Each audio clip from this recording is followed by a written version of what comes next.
Algo que vamos a hablar interesantemente en estos videos, cuando hablemos del área de los pisos, es un proyecto último que yo tuve muy interesante.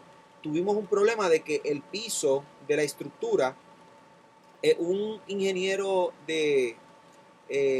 estructural determinó que la estructura no iba a soportar probablemente el peso de todos estos gabinetes y hubo que hacerle un refuerzo de estructural al piso. Interesante. Vamos a hablar de eso y ver de qué eso se trata y cómo se come eso, o sea, cómo funciona eso. ¿Qué es eso de reforzar el piso estructuralmente? Vamos a hablar de eso. Aparte de eso, cuando se está hablando del piso, también tenemos que considerar que estos pisos llevan un aislante. El aire que genera este lever, que empuja hacia abajo por el piso, no debe ir directamente contra el piso, porque eso crea humedad. Y esa humedad, aunque las unidades están preparadas para no generar humedad, pero el frío se transpira a través de el grosor del piso y eso pues puede afectar la planta baja del piso y hasta en su momento dado desfortalecer el piso por el constante frío. So, vienen unos aislantes, unos materiales, vamos a hablar de eso también, que se utilizan para aislar ese piso, para evitar que el frío directamente vaya contra el piso, sino que vaya contra este material aislante, que es el que entonces provee que el frío se mantenga en la estructura donde debe ser, que es subiendo por las escotillas y enfriando los equipos, y no que se pierda debajo en el piso en turbulencias o en transpiración del frío. Vamos a hablar de eso. Eso es sobre los raised floors. Mucho más material sobre los raised floors, pero quiero seguir adelantando para seguir viendo otros temas de otros productos que también quiero hablar de ellos. Dentro de los otros productos que también vamos a hablar, o de las otras cosas que se deben tomar en cuenta dentro de un data center, están, dijimos la aislación de los pisos, ya esa la hablamos. Ese se va a hacer un tema completo porque es que hay varios materiales. Lo otro que vamos a hablar también en los data centers es, si se van dando cuenta, todo lo que estamos hablando aquí es lo mismo, tanto para un data center pequeño como para un data center mega o enterprise. En un data center debe haber un buen sistema de cámaras, de comunicaciones, donde tú puedas grabar y documentar visualmente lo que está sucediendo dentro de ese data center, ya sea con DVR grabando dentro del mismo data center o fuera del data center. Y dependiendo de dónde va a ser las facilidades de ese data center, pues esas cámaras deben grabar dentro del data center y si es posible la entrada o salida de ese data center. Cuestión de que haya documentación clara, visual de qué sucedió en todo momento dentro de ese data center. Un data center almacena información, información privilegiada. Cuando una compañía se decide a invertir miles de dólares en un data center, es porque la información que va a estar ahí o lo que se va a procesar de ese data center es algo o un factor muy importante para esa empresa. Eso no lo queremos tener en peligro. So, una de las formas de proteger esto es utilizando esta metodología, las cámaras. Cámaras es una, los métodos de acceso al data center, lo vamos a hablar también, esa es otra, que son ya las tarjetas magnéticas, no los keypads, porque obviamente el keypad cualquiera ve el código y entonces se lo aprende, sino tarjetas magnéticas, llaves si es posible. Y encima de todo esto, últimamente ya he visto algunos data centers que están empezando a utilizar hasta huellas digitales, lo que se llama fingerprinting o biometrics, muy interesante.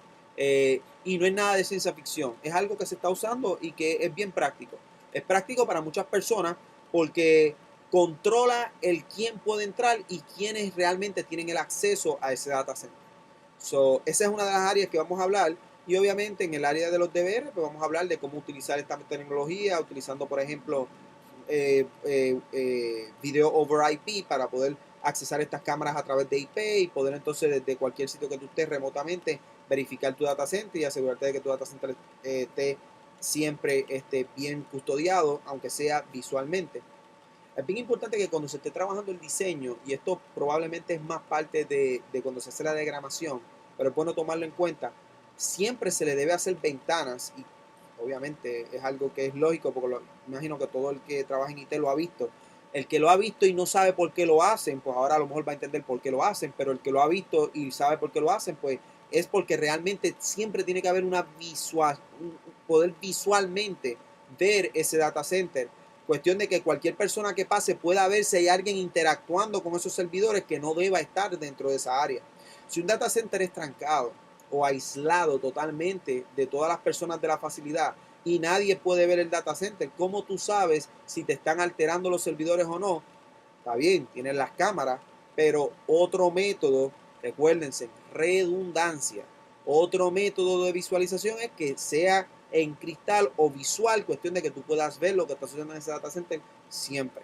So, redundancia hasta en eso, la seguridad.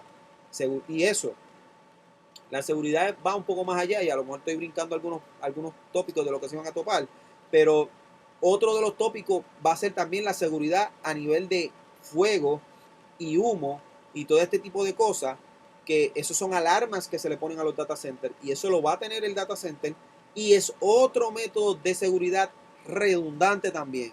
O sea, si el data center se está quemando, que haya una alarma que indique que ese data center tiene algún problema de temperatura o lo que sea.